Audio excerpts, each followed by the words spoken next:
I have 4 commitments. Number 1 commitment, as a human being, I am one of the 7 billion human beings. So we all want happy life, peaceful life. The ultimate source of peace is inner compassion, warm-heartedness. According to our scientists, basic human nature, since we are social animal, so basic human nature is more compassionate. So therefore, from birth, we already have seed of compassion. Now, we have this special brain. We must utilize this brain to analyze what is the value of material thing for temporary. Material, someone billionaire, but mentally very unhappy. So, ultimate source of happiness is peace of mind. So, my number 1 commitment, irrespective of whether believer or non-believer, or believe this religion, that religion, we all have the potential of warm-heartedness. So my number 1 commitment is try to promote that basic human value. Then second commitment, I am Buddhist monk. Today's world, there are a number of cases killing human brothers, sisters in the name of religion. Terrible. All major religious traditions carry the same message of love. Use different philosophical reasons, but all carry same message of love. So, all major different religious traditions, different philosophy, utilize that, and the ultimate aim is to bring inner peace through practice of compassion. Now India is the example. All major religious traditions live together harmoniously. This is example, living example. So my commitment is try to promote religious harmony. And then third, I am Tibetan. So Tibetan, entire Tibetan trusted me. So my main commitment regarding Tibet is preservation of Tibetan culture or Tibetan knowledge. Originally come from India, 8th century. The Nalanda master, Shantarakshita, invited to Tibet. He introduced Buddha Dharma according to Nalanda tradition. So Nalanda tradition, another word, Sanskrit tradition. So much utilize reason, analyze, analytical meditation.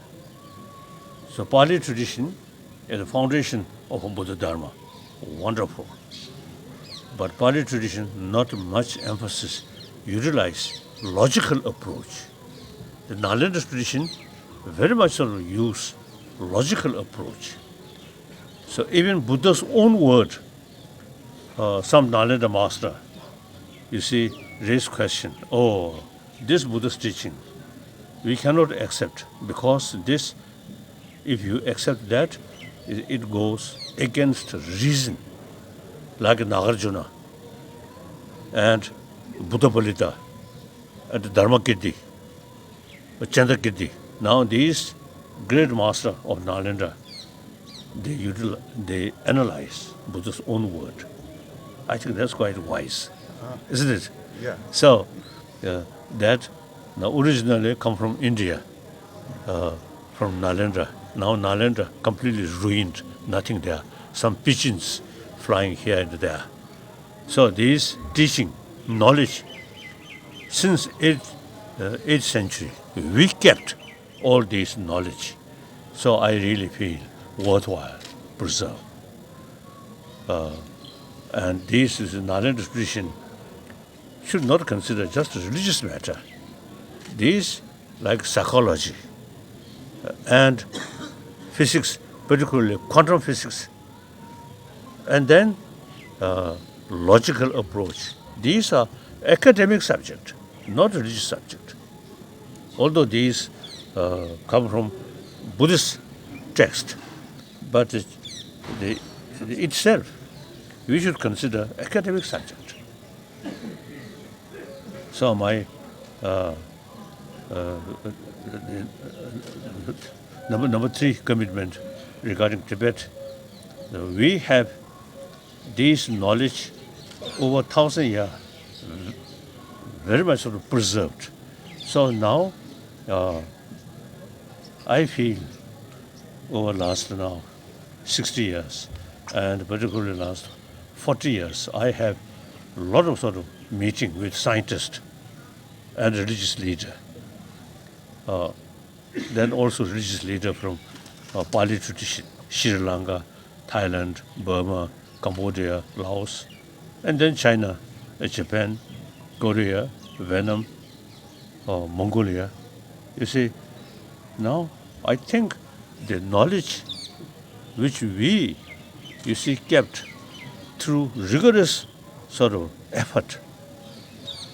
Firstly, these root texts we learned by heart. Myself, age 6, 7 years, I already started learning by heart, memorize. At that time, I was very reluctant, very lazy student. But you see, as a tradition, my tutor, you see very much sort of was they emphasize learning these things. And then also, sometimes my teacher keep one whip to threat me. That whip, yellow color. So suppose the student to whom use this whip, supposed to be a holy person. So whip also yellow whip. So consider yellow. I consider holy, but I know if holy whip use, I do not think any differences of holy pain. So I study. Any message like for that. China government? Any message for China government, Guruji? Now China traditionally Buddhist country. Now today, I think the biggest number of Buddhist population in China.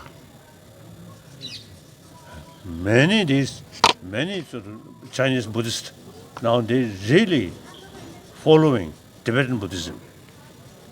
You see, they many scholars, some Chinese university. You see, I think about 3 years ago, one Peking University carried a survey how many Buddhists in China.